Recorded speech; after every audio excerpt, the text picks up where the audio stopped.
తాకట్లో ఉన్న బంగారాన్ని విడిపించి ఆ రోజున మార్కెట్ ధర కట్టి మిగిలిన డబ్బును మీకు అందిస్తుంది కొమ్మూరి గోల్డ్. మహబూబాబాద్ తర్వాత ప్రమోషన్ వచ్చేదా మీకు? మహబూబాబాద్ తర్వాత అకాడమీకి వచ్చాను. అడిషనల్ ఎస్పీగా అకాడమీలో చేస్తూ ఒక ఎస్ఐ బ్యాచ్, తర్వాత 3 ఐపీఎస్ ఆఫీసర్స్ ఓరియంటేషన్ కోర్సెస్ ఉంటాయి. అవి తర్వాత ఇతర ట్రైనింగ్ దాదాపు అన్నిటికీ నేను కోర్స్ కోఆర్డినేటర్గా ఉండేది. అవి చేసుకున్నాం. తర్వాత దానిలోనే ఎస్పీగా ప్రమోషన్ వచ్చింది, ఐపీఎస్ కన్ఫర్ అయింది. తర్వాత ఎస్ఓటి డీసీపీగా రాచకొండకి వెళ్ళడం జరిగింది. అక్కడ ఒక 1 year చేశాం. అక్కడ దాదాపు 3500 కిలోల గాంజా, షాయిలు ఒక 20 లీటర్లు. అక్కడ భగవత్ సార్ టైంలో అనుకుంటా, భగవత్ గారు కమిషనర్ కాదు చౌహాన్ సార్ అప్పుడు పట్టుకోవడం జరిగింది. ఒక మర్డర్ కేసు కూడా గమ్మత, అంటే మల్కాజ్గిరి ఏరియాలో ఒక మర్డర్ అయింది. మర్డర్ అయ్యి ఆ శవాన్ని సగం తగలబెట్టారు. అరే అప్పుడు నేను ఇంకా సీన్లోకి వెళ్ళలేదు. మా రాములు ఇన్స్పెక్టర్ ఉండేది. రాములను అడిగిన, అక్కడ వెహికల్స్ ఏమైనా వచ్చినాయో చూడు అంటే, సార్ ఒక వెహికల్ ముద్ర కనబడుతుంది ఆ శ్మశాన్ దిక్కు ఆ మట్టి మీద అని చెప్తే ఫోటోలు తీసి పంపించమని చెప్పిన. పంపించమని చెప్పి వాళ్ళకు కూడా, మీరు మీ ఫ్రెండ్ ఎవరన్నా ఉంటే టైర్ షాప్స్ వాళ్ళని అడగండి, ఏ టైర్లు అడగండి అని చెప్పాను. ఫలానా టైర్లని మనకి ఇన్ఫర్మేషన్ వచ్చింది. ఏ కారుకు వాడతారో కనుక్కోమని చెప్పిన. ఫలానా కారుకు వాడతారు ఇవి అని చెప్పి, ఈ బ్రాండ్లో వాడే అవకాశం ఉంది అని చెప్పి, వెంటనే మనం సీసీటీవీ కెమెరాల దగ్గరనే చూస్తే ఒక 2 కార్లు మేము ఐడెంటిఫై చేసాం. ఒకదాన్ని ట్రాక్ చేస్తే పోతే ఆ బండ్లో బ్లడ్ స్టెయిన్స్ ఉన్నాయి. వెంటనే వాళ్ళని లిఫ్ట్ చేసుకున్నాం. ఇది ఎంత మాకు ఒక 1 hour లోపలే కంప్లీట్ చేయగలిగింది. ఎందుకండి వాళ్ళు చంపారు? ఇది ఇల్లీగల్ ఎఫైర్ అండి. అరెస్ట్ కూడా చేయడం జరిగింది. చౌహాన్ సార్ టైంలో కూడా ఒక భువనగిరి ఏరియాలో ఒక ఇష్యూ అవుతుంది కదా, ఏం విషయం? ఒక మర్డర్ ఫర్ గెయిన్ అనుకుంటా, రేప్ అండ్ మర్డర్ కానీ జరిగినట్లు. అంత పెద్ద ఇన్సిడెంట్. అచ్చా, భగవత్ సార్ టైంలో ఒక అమ్మాయిని కిడ్నాప్ చేయడం, చాలా మన బావిలో పడేయడం, అది. ఆ తర్వాత ఒకటి రౌడీ షీటర్ ను కూడా చంపడం జరుగుతుంది కత్తులతో నరికి, జవహర్ నగర్ పోలీస్ స్టేషన్. దానిలో కూడా విత్ ఇన్ మనం ఒక 30-40 minutesలోనే అక్యూజ్డ్ లిఫ్ట్ చేశాం. అంటే అక్కడ మళ్ళీ మీరు జిల్లా ఇప్పుడు దాని తర్వాత డీసీపీ ఈస్ట్కి వచ్చాం. డీసీపీ ఈస్ట్ జోన్లో ఉన్నప్పుడు ఒక ఇన్నోవేటివ్గా మేము చేసిన ఒక 2-3 మంచి కేసెస్ ఉన్నాయి. దానిలో ఒక గొప్ప విషయం ఏంటంటే, మాకు డైలీ 30 to 40 డయల్ 100 కేసెస్ వస్తుండే. 30 to 40 డయల్ 100 కేసెస్ వస్తుండే. మేము మాట్లాడుకుంటా ఉన్నాం పిచ్చాపాటి సిఐలు ఏసీపీలతోని. నేనన్నా, పెట్టి కేసెస్ ఎన్ని కడుతున్నారు మీరు? పెట్టి కేసెస్ కట్టండి, గట్టిగా కట్టి వాళ్ళని డైలీ 100లో 30-40 కంప్లైంట్స్ వస్తుండే. వస్తుంటే లాలాగూడ అవి కొత్తగా కలిపారు కదా అప్పుడు, లాలాగూడ తర్వాత గూడ పోలీస్ స్టేషన్స్ ఉన్నాయి. 4-5 గూడలు ఉండే, చెంచల్గూడ, లాలాగూడ, ఇంకేవో గూడలు ఉన్నాయండి. అయితే వాళ్ళకి చెప్పిన ఇన్స్పెక్టర్లకు, మీరు ఎట్టి పరిస్థితుల్లో పెట్టి కేసెస్ ఎక్కువ కట్టాలి, కోర్టు ముందు ప్రొడ్యూస్ చేయాలి. సార్ ఎంత ఒక 1-2 months లోపల మాకు ఎంత మంచి రిజల్ట్ వచ్చిందంటే, డయల్ 100 కేసెస్ 3-4 పడిపోయింది. చిన్న చిన్న పెట్టి కేసులు కూడా డైలీ 100 ఫోన్ చేస్తారేమో, చేసేవారు. గొడవలు అవుతున్నాయి, ఇప్పుడు మా ఇంట్లో ఈ గొడవ అవుతుంది, తాగి వచ్చి కొడుతున్నాడు, లేకపోతే ఇంకేదో చేస్తున్నారు, ఇంటి పక్కలో గొడవలు, ఇవన్నీ డయల్ 100 కేసెస్ కదా. పెట్టి కేసెస్ యొక్క ఇంపాక్ట్ ప్రాక్టికల్గా మేము చూసింది. అది మాకు 3-4 పడిపోయింది. తర్వాత ఒక చైన్ స్నాచింగ్ అయింది. చైన్ స్నాచింగ్ అయింది, గమ్మత్తుగా చెప్పొచ్చు. అది చైన్ స్నాచింగ్, ఒక లేడీ ఆఫీసరు, రిటైర్డ్ ఆఫీసరు మార్కెట్కి పోయి వస్తున్నది నడుచుకుంటా. అది డీడీ కాలనీ బాగుంటుంది కదా, చాలా నీట్గా ఉంటుంది. చైన్ స్నాచింగ్ చేసుకొని పోయినా మనం ఇమ్మీడియట్గా నేను వెళ్ళా, మా ఏసీపీ వచ్చాడు, సిఐలు వచ్చారు, క్రైమ్ టీం అందరూ వచ్చారు. చూస్తే సీసీటీవీ కెమెరాలు ఎట్లున్నాడు ఏంటి అన్ని ఫీచర్స్ కనుక, ఆమె కొద్దిగా భయం ఉండే. అమ్మను కూర్చోబెట్టి మంచినీళ్ళు ఇచ్చి, టెన్షన్ లేదమ్మా, మేము ఉన్నాం, మ్యాక్సిమం ఎఫర్ట్స్ పెడతాం, మీకు చేసి పెడతామని చెప్తే, నీళ్ళు తాగిన తర్వాత ఇంటికి తీసుకెళ్ళాం. మా బండ్లను కూర్చోబెట్టి ఇంటికి తీసుకెళ్ళి అడిగితే అప్పుడు చెప్పింది అన్నట్టు, ఇట్లా ఫలానా షర్ట్ వేసుకున్నట్టున్నది, డార్క్ కలర్ షర్ట్ ఏదో చెప్పింది, డార్క్ కలర్, బండి మీద వచ్చిండు, ఇట్లా వెనక నుండి తీసుకొని పోయిండు అని చెప్తే, ఇక సీసీటీవీ కెమెరాలు వెతుకుతా ఉన్నాం. వాడు అఫెండరు ఒక 100 రౌండ్స్ వేసినట్టున్నది దానిలోనే అఫెన్స్ చేసిన తర్వాత అక్కడక్కడే తిరుగుతున్నాడు. అంటే మనల్ని కన్ఫ్యూజ్ చేయడానికి ప్లాన్ చేసుకొని వచ్చాడు. మేము ఆ కెమెరాలు చూస్తూనే ఉన్నాం. లాస్ట్కు నాకు అనిపించింది ఒక 2-3 టీములు చేద్దాం ఇదని చెప్పి 2-3 టీములు ఎక్కువ యాడ్ చేసుకుంటూ పోయి కొన్ని ఆమెకు ఫుటేజ్ చూపెడితే ఇతనే సార్ ఇట్లనే కనబడ్డది అని చెప్పి మనం ట్రాక్ వేసుకుంటూ పోతే మనకు ఉప్పల్ ఏరియాలో పెట్రోల్ బంక్లో పెట్రోల్ వేయించుకున్నట్టుగా తెలిసింది. అక్కడ పోయి చూస్తే ఏం లేదు, కానీ మనీ ట్రాన్స్ఫర్ మాత్రం వేరే ఫోన్ నంబర్ ఉండేది. వెంటనే ఆ మనీ ట్రాన్స్ఫర్ అయిన ఫోన్ నెంబర్ ట్రాక్ చేసి అతన్ని పట్టుకుంటే, అవును సార్ నా ఫ్రెండ్ అడిగితేనే నేను వాట్సాప్లో ఇది పంపితే నేను వేసానని చెప్పాడు. ఎవర్రా ఫ్రెండ్ అంటే ఫలానా వాడు. మనం వాడి మీద ట్రాక్ చేసుకుంటూ పోతే వాడు గోవాకు పోతున్నట్టు తెలిసి భార్యను తీసుకొని మా ఎస్ఐని ఇమ్మీడియట్ కార్ ఇచ్చి పంపడం జరిగింది.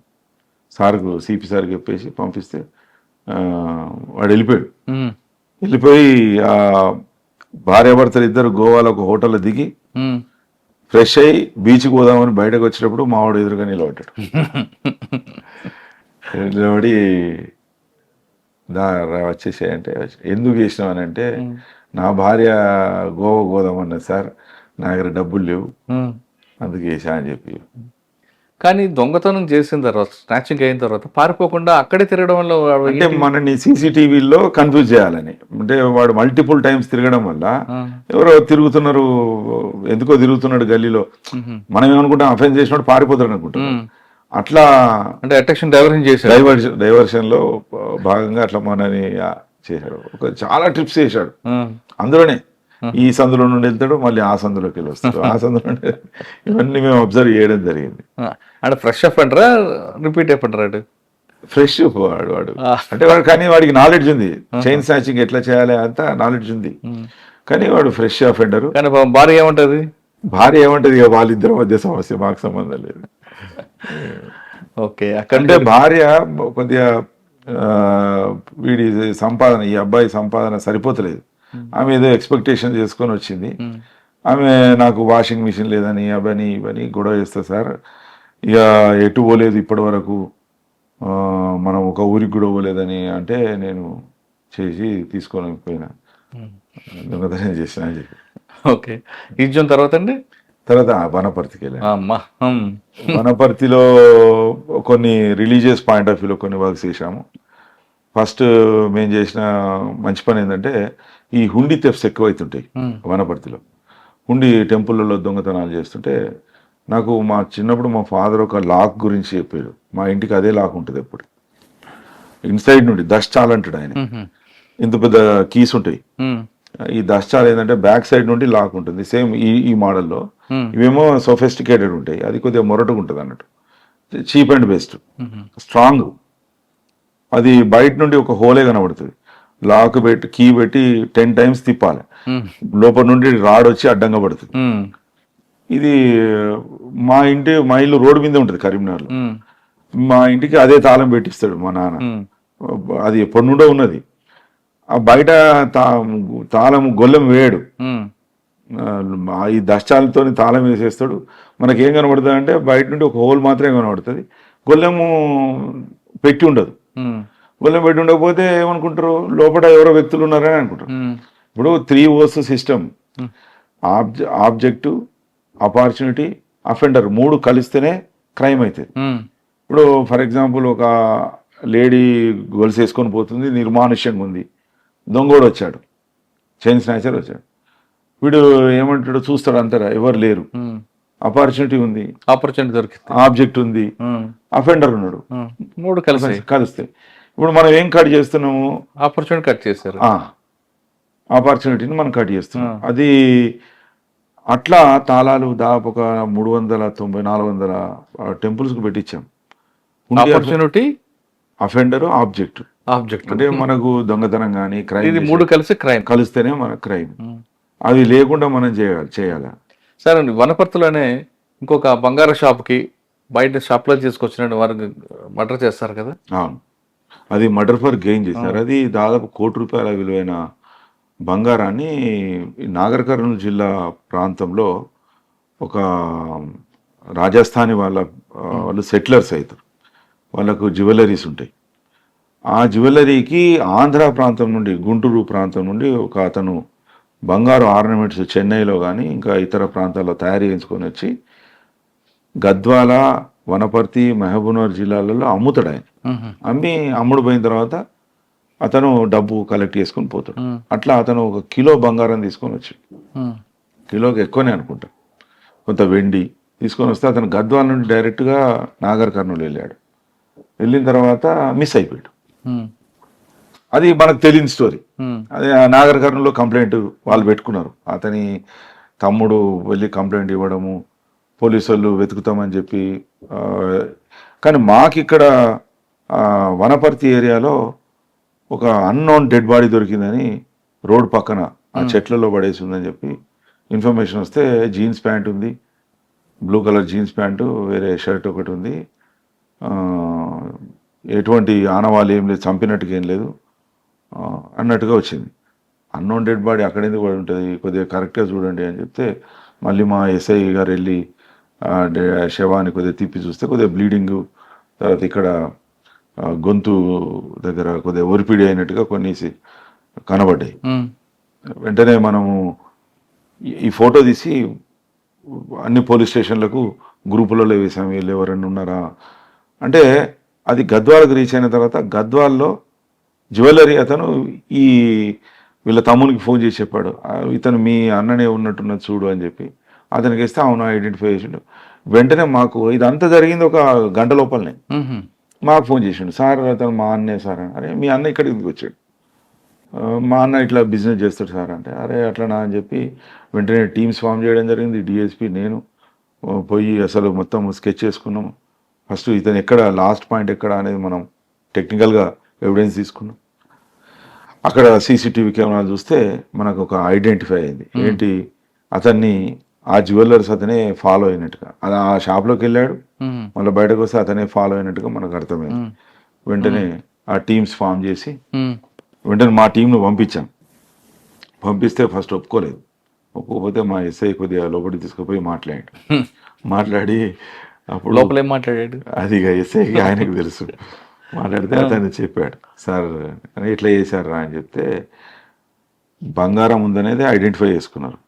వాళ్ళకు కొన్ని అప్పుడు డెట్స్ ఉన్నాయి, ఇది తీసేసి మనం వీళ్ళని లిఫ్ట్ చేస్తే ఎట్లయినా డెడ్ బాడీ వనపర్తి అంటే మనకు సంబంధం లేని జిల్లాలో పడేస్తే వీడు ఎక్కడో ఆంధ్ర నుండి వచ్చాడు, ఎవరు అడుగుతారు డెడ్ బాడీ ఎక్కడో పడింది, ఎట్లా పడిపోయింది అని అనుకుంటారని వాళ్ళ ప్లాన్. కానీ పోలీస్ వ్యవస్థ ఒకటి ఉంటుంది అనేది. మర్డర్ చేశాడండి.